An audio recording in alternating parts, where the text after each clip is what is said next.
Our mateys, Chapter 9, Lesson 2. Top of the morning to you, lads and lasses, as we set sail on the USS Charles Dietrich. Arr.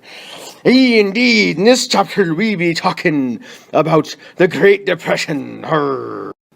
And in particular, we'll be looking at two essential question answers today as we try to figure out how depressions affect society.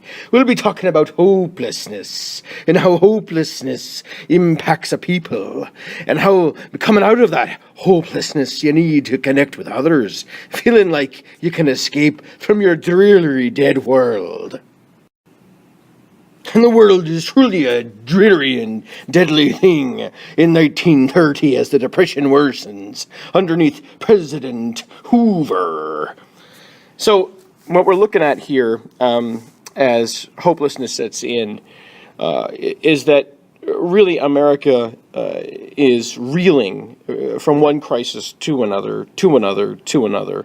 Remember that in the fall of 1929, we had the stock market collapse, right? That stock market crash of October in 1929. And within a year, you're going to see over 1,000 banks close. Within 2 years, 30,000 buildings close.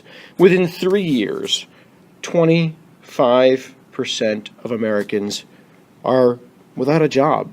So America, over the next several years, the last couple of years of Hoover's presidency, are going to be, we're going to be falling from one pitfall into another, into another, into another. And this first part of the lesson is going to talk about why so many people might have felt helpless during the Great Depression and how that hopelessness impacts their lives.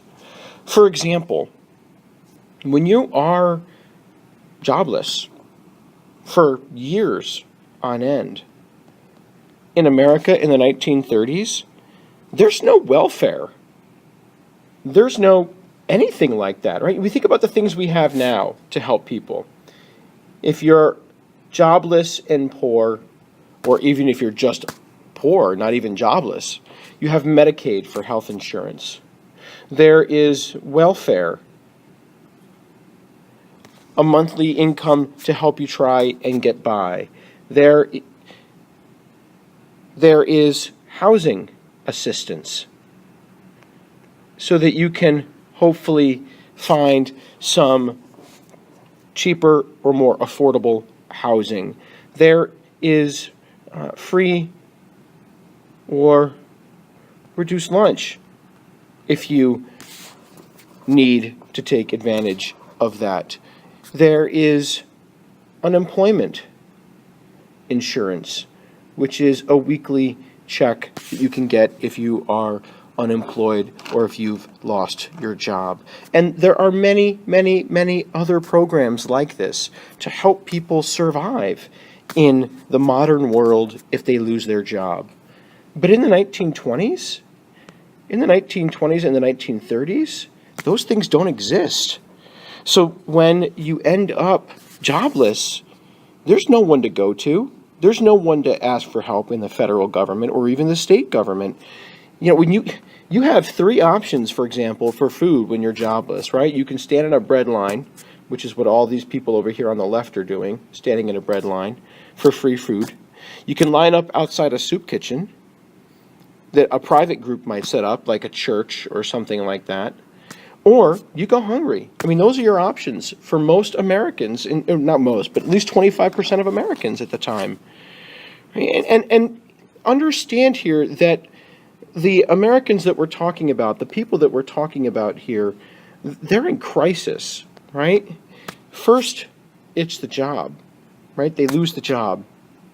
When you lose your job, obviously issues like food or health care become problems. But if you lose that job long term, all of a sudden, those problems expand. And so now it's not just food and health that you're dealing with, but it's also issues like housing. What if I lose my house? Then what? Where am I going to go? What am I going to do? And that's the reality that so many of these people face. It's one expanding crisis after another. If it's not housing, it might be food or health care. If it's not food or health care, it's simply the job and keeping the job. And what that means is that over time, if you lose that job, people aren't going to be able to pay their rent or their mortgage. And you can understand why some people, if that's the case, you can't pay your rent or mortgage, they might not want to leave. Well, you're going to be evicted if that's the case, right? They're going to force you out if you can't pay your mortgage or pay your rent. And those bailiffs, those court officers are going to be the people that do that. A bailiff, by the way, is the guy that's always in a courtroom who has the police uniform on. That's a bailiff. Like if you watch Judge Judy, it's the dude that stands right next to Judge Judy. That's a bailiff. What you end up with then is a large portion of our population, 25%, that are in truly desperate circumstances. Right? Here's a quote from a newspaper at the time. They have one-room shacks about 10 to 12 feet big, no rugs, no water, no bed. There's a little ironwood stove, water carried from a faucet at the end of the street. I mean, we're talking about living in conditions worse than tenement houses at this point, folks. And shanty towns, actually, like shack towns, are going to start to be built up all across America, especially on the edges of cities. And they actually become known as Hoovervilles, because people blame the president for their poverty.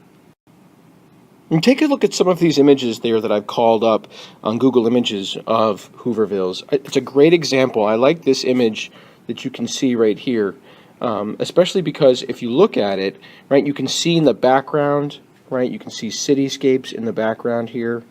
And then look at all of these shanty towns. And they really hit that description pretty well, right? What are those shacks that you see here, right? Maybe 10 or 11 by 12 feet, right? One room, dirt floor, you can see it. These are those terrible living conditions for large portions of Americans. And there's no assistance for them. There's no government aid. America at this point is looking like an extraordinarily impoverished country. And it is. It is an extraordinarily impoverished country when it comes to these things like Hoovervilles. So it's no surprise then, or it shouldn't be a surprise to you, that there are going to be people who don't want to stay in this situation. They're going to want to get out. They're going to want to leave. And a lot of those people are going to do so by slipping into open boxcars on rail lines and freight trains. And we actually give them a nickname. We call them hobos because they hop home on boxcars. Hobo. And they're going to try and find a new life for themselves somewhere.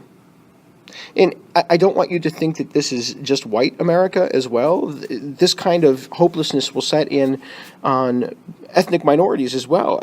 A good example of this is going to be Latinos and Latino immigrants. Not just immigrants, by the way, but Latinos in general, especially in the Southwest. You're going to have whole groups of people, posses, in essence, right? Self-deputized people who say, I'm going to take this on myself to get rid of what we think are illegal Latino immigrants. And they're going to round these people up and forcibly return them to Mexico. They don't have permission to do this. They just go and do it. And in many cases, they're actually returning American citizens. They're just sending American citizens to Mexico because they're Latinos, right? Because they are making the assumption that quote unquote their jobs are being taken, right? And so here people are desperate enough to take those jobs that they wouldn't normally take, and they're going to try and push people out of America in order to take those jobs.